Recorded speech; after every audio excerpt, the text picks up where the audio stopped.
Abdon Marsing. Nasa Along Avenida ako, hinto sana ako. Baka mapagkamalan akong pumipick up eh. Sana ako sa TNBS na pakalat-kalat. Sana ako sa TNBS driver na naghahagilap din ng booking.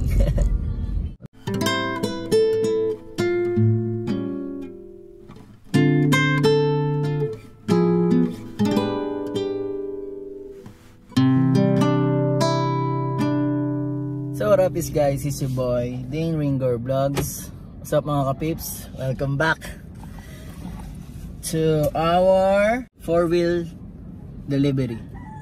Pero for now, masaya ako kasi last week, last week, March 12, na-release na yung probationary authority natin. Hindi ko na video. Then afterwards, syempre nag-apply na tayo sa mga TNBS, which is kay InDrive. Nag-upgrade na ako to Lala Ride. Then on Thursday, nag-apply ako kay Grab. Kanina morning, tinext na ako ni Grab na active na yung account ko sa kanila. Time check is 5:19. Inintay ko pang makauwi si Mrs. kasi galing pa siya ng work. Kaya ngayon babiyaya ako ng TNBS. Kaya let's go, samahan nyo ako.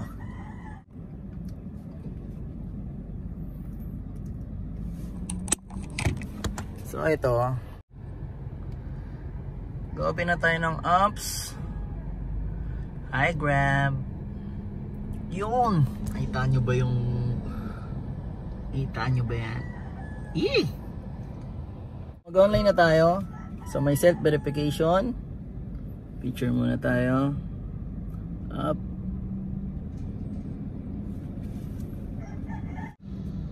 So looking na tayo ng first booking natin kay Grab for this day. Sana may pasukan na tayo ng booking for today para isa na tayo. Time check natin is 5:20. Tingnan tayo ng booking natin for today. Sana pasukan na tayo, then try ko lang. Medyo nakaka-excite. Nagko-comment dun sa mga dati kong video nung naglalala-move ako. On process na yung PA ko from September to March. Medyo matagal-tagal din. September, October, November, December, January, February, March. Almost 7 months din siyang naka-waiting. Then suma-sideline ako kay Lalamove. May sideline akong iba. Kaya nakakuha akong pambayad ng sasakyan. Ngayon, excite na nakakakaba. Pero na-try ko naman na to kay Angkars. Kay Angkars di pa ako nakapagpasa ng PA. Di ko pa siya napasahan. Since familiar na rin naman tayo ng apps ni Grab, kasi dati tayong Grab Express. Tapos netong lately nag-move it ako. Kaya medyo familiar na ako ron sa mga kung paano ma-manage tong apps ni Grab Car. So waiting pa rin tayo. Time check natin is 5:25. So meron din tayong InDrive na apps. Mababa lang yung pamasahe, pero pwede na. Check lang ako. Kay Grab wala pang, baka dito sa area ko wala masyadong nagbubuk. Na timing lang. Sa InDrive pumipili na ako. Nakakuha na tayo ng booking kay InDrive. Kaya punta na natin to. Kay InDrive yun na nakuha. Wala tayong nakuha kay Grab. Siyempre off muna natin yun. Kay InDrive muna tayo. Get by Gulayay. Let's go!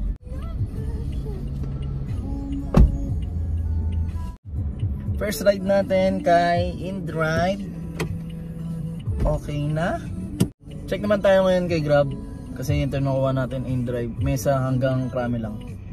Nakuha muna tayo ulit kay InDrive. So may second booking na tayo. Green Hills to Malate. Nag-getchingin na natin to. Let's go. Sa InDrive pa rin tayo nakakuha pang second booking natin kay InDrive.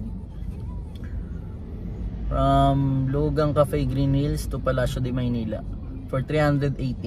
Let's go. So na-drop na natin yung pangalawa natin sa InDrive dito sa may Ross Boulevard. Nakadalawang booking na ako kay InDrive ngayon. Try natin ulit mag-open kay Grab. Pumasok sa atin kay Grab, Malate hanggang Malate lang rin for 77 pesos. Grab Pay. Let's go.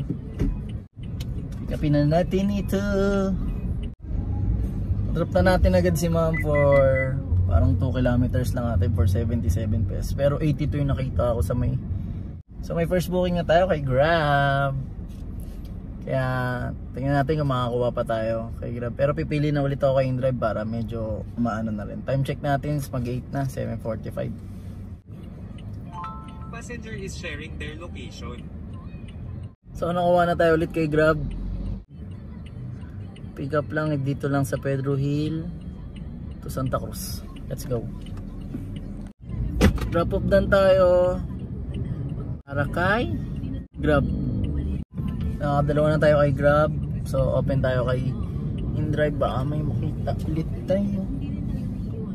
Tayo sa may Quiapo. Baka Don Marsing. Sa nabangga si Don Marsing. Nasa Along Abinida ako. Hinto sana ako. Baka mapagkamalan akong pumipick up eh. Don Marsing. So nakuha ulit tayo kay Grab. Sampalok to Sampalok lang rin for 79. Na-testing ko na siya, napasukan ako ng booking, tatlong booking na rin. Time check natin is 9. Parang 3 hours. Nangagas ko na to para sa susunod na biyahe ko. Yun na yung pinakabala ko. Tinesting ko pa na naman yung mga apps. The first day ko naman. Uy, may pumasok. Pasawan tayo ng booking bago kay Grab. Papunta naman Marikina. For 276 PUP to Marikina. Pick upin muna natin to. Let's go. Drop off done yung sa Marikina. Pick up natin dun sa may Puresa. So tingin tayong pababa. Tingin tayo ng booking. Time check natin 9:56. Doon tayo sa may Concepcion Marikina. Sana may pababa or check ulit tayo rin sa InDrive pambaba. Kailangan masaya lang kasi isa na ako sa TNBS na pakalat-kalat. Isa na ako sa TNBS driver na naghahagilap din ng booking. Tuloy ng pick up nyo 8 km, 9 km, 10 km. Siyempre hanap tayo pa medyo malapit. Tapos medyo malapit lang rin sa Cubao sana para makababa. May booking na tayo ulit. Pupunta ng Sampaloc, Manila. Nakuha ko rito sa may Marikina. Daniel po. Yes po.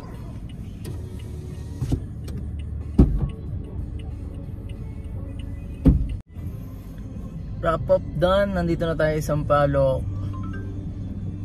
for 321. So malapit na tayo ulit sa bahay. Nasa Manila na tayo. So nagugutom na rin ako. Tinesting ko lang rin muna yung mga apps kung G ba.